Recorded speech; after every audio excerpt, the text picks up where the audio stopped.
Ayer Gustavo Petro tomó posesión como presidente de Colombia, es el primer político de izquierda y exmiembro de la guerrilla que asume el cargo allá en la nación sudamericana. En Bogotá se encuentra Arnulfo Valdivia, ex embajador de México en Colombia, con quien hemos hablado en varias ocasiones sobre lo que acontece en ese país y le agradezco que me tome nuevamente la llamada. ¿Cómo estás, querido Arnulfo? Muy bien, querido Pascal, qué gusto escucharte, qué gusto saludarte y como siempre un honor estar aquí en tu espacio. Muy amable y gracias nuevamente por tomar la llamada. Oye, pues, ¿qué rescatarías de la ceremonia y del discurso de toma de posesión? Pues a ver, fíjate que bueno, pues lo más relevante o digamos lo más llamativo inicialmente fue que una vez que Gustavo Petro toma posesión como presidente de Colombia, manda a traer la espada de Bolívar, ¿no? Digamos, esto que pues para mucha gente en México no, pues puede parecer algo, pues digamos, extraño o algo que no tiene alguna relevancia, acá tiene una relevancia muy importante por lo siguiente, Pascal. La espada de Bolívar, primero, eh, el presidente Duque, como presidente, se había negado a que estuviera presente en la ceremonia de posesión. Porque la espada de Bolívar tiene un simbolismo muy particular en Colombia. Entonces el presidente Duque, que ahora lo voy a explicar, pero el presidente Duque se había negado a que esa espada estuviera en la ceremonia. Y en cuanto toma posesión Gustavo Petro, le ordena a la Casa Militar, que es el equivalente pues al ahora desaparecido Estado Mayor Presidencial, que traigan la espada de Bolívar a la ceremonia. Es decir, una señal muy fuerte en contra de la decisión del presidente Duque. Es su primer acto de gobierno, de hecho, ¿no? Es su primer acto de gobierno, su primera decisión de gobierno, y el simbolismo, digamos, para quien no lo entiende, es que el M-19, que es el movimiento guerrillero al cual perteneció Gustavo Petro, en su momento robó la espada de Bolívar. Robó la espada de Bolívar de la finca, de la Casa Bolívar, que está acá en Bogotá, del museo, y esa espada hizo, deshizo, se la llevaron de Colombia, regresó, y cuando el M-19 firma el armisticio, o sea, deja las armas, regresan al Estado colombiano la espada de Bolívar. Y siendo Gustavo Petro pues un ex miembro del M-19, del grupo guerrillero, pues tiene un simbolismo particular el hecho de que él haya traído la espada al evento. Entonces ahí pues es una especie de primer simbolismo y después pues claramente lo que podemos prever es una serie también de creación de símbolos que Gustavo Petro pues muy al estilo de la izquierda latinoamericana ya está empezando a desarrollar acá en el gobierno de Colombia, ¿no? Ahora, él también, hubo referencias al tema de las drogas, a la industria de las drogas, el narcotráfico en el mensaje. ¿Qué crees que vale la pena mencionar en ese aspecto? Pues mira, a ver, tú sabes que Colombia ha sido tradicionalmente pues digamos, un país que ha tenido esta línea pues mucho más fuerte, digamos, en términos de la guerra contra las drogas, una línea, digamos, muy similar a la de los Estados Unidos, incluso en una muy cercana, digamos, en una muy cercana lucha o línea con los Estados Unidos. Eh, por ejemplo, una de las frases de Petro ayer que se me quedó muy grabada, a ver, lo que quiero decir es que va a haber seguramente cambios importantes en ese sentido. Va a ser una política mucho más liberal, va a ser una política mucho menos policíaca, mucho menos ofensiva y seguramente va a tener otro tipo de elementos. Por ejemplo, te repito, una de las frases que yo recuerdo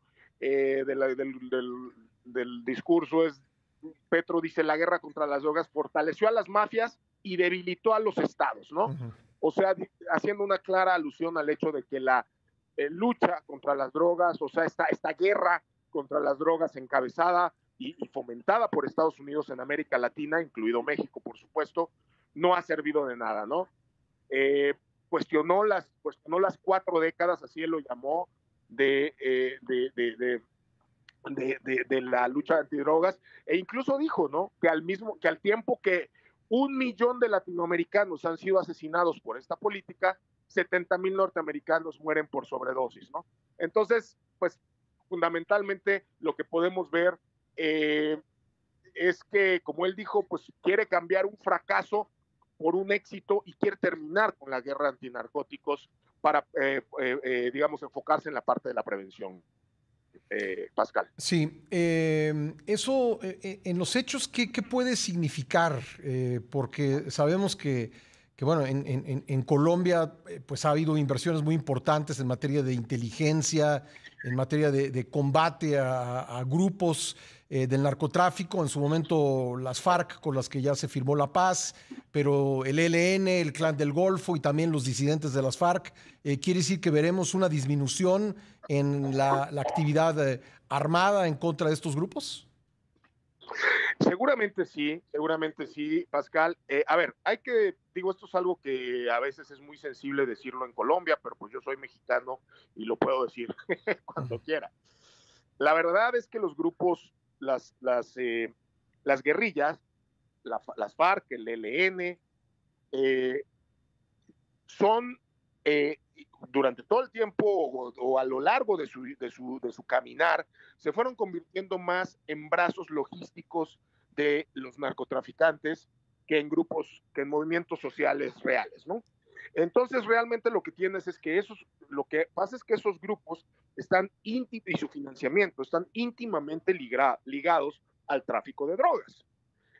Al tú cambiar, digamos, la política de antidrogas, realmente también lo que estás haciendo pues es permitiendo que esos grupos eh, puedan seguir floreciendo y puedan seguir moviéndose pues como se les da la gana por el territorio. En el caso también, digamos, de la parte geopolítica que involucra a México, Pascal, no olvidemos que la industria de las drogas hoy es una industria, es una empresa multinacional, Sí. que tiene sus bases de producción en Colombia y sus centros de distribución en México.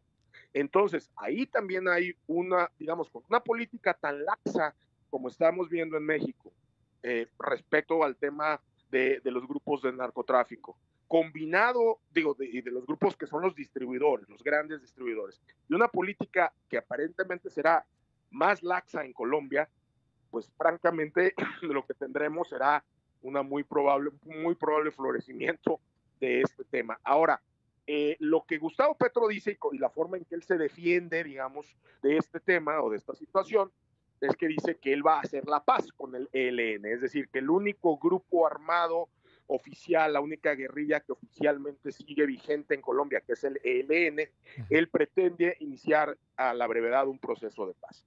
Y pues en teoría sería la forma de evitar que una política más liberal, más laxa en términos de drogas, se mezcle con un aumento en el crimen vinculado a las guerrillas y los grupos criminales. Pero pues eso realmente está por verse, ¿no? Todo esto es en teoría, como te digo. Ahora, ¿ves a Colombia ahora con la presidencia de Petro formando algún bloque regional con países como Perú, como Chile, como Argentina, como Bolivia? Pues mira, Pascal, yo lo que veo es a ver, yo lo que veo es la posibilidad del renacimiento de algunos mecanismos regionales que se habían estancado por motivos ideológicos. ¿A qué me refiero? Por ejemplo, el tema de Alianza del Pacífico. Pues Alianza del Pacífico, que es un mecanismo, digamos, tachado por los gobiernos de izquierda, incluso abiertamente, ¿no? Por los grupos del ALBA, en su momento Chávez llamó a la Alianza del Pacífico pues un acuerdo neoliberal, ¿no? Un acuerdo a las órdenes del imperio, ¿no? Los llamó incluso cachorros del imperio a los presidentes.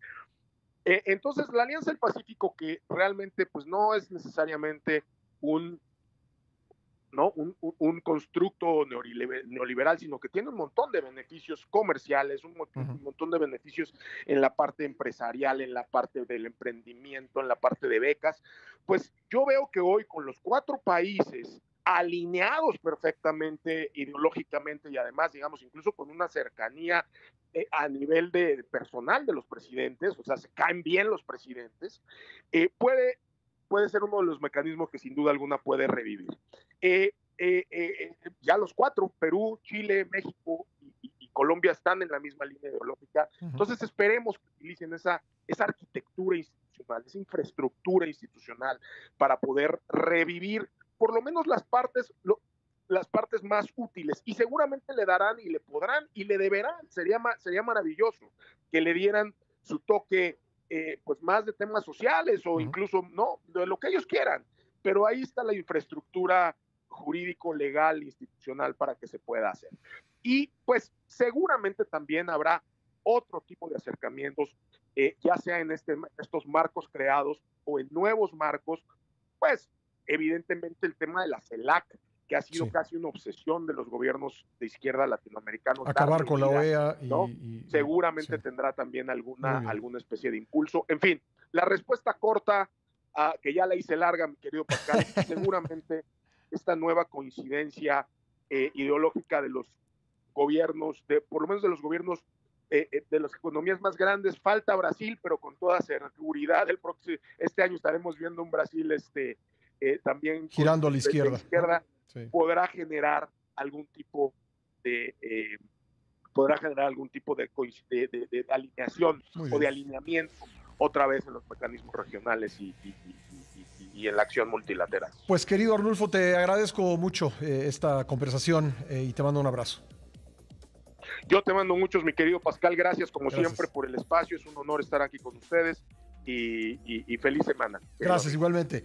Arnulfo Valdivia, ex embajador de México en Colombia. Son las 9:28, una pausa.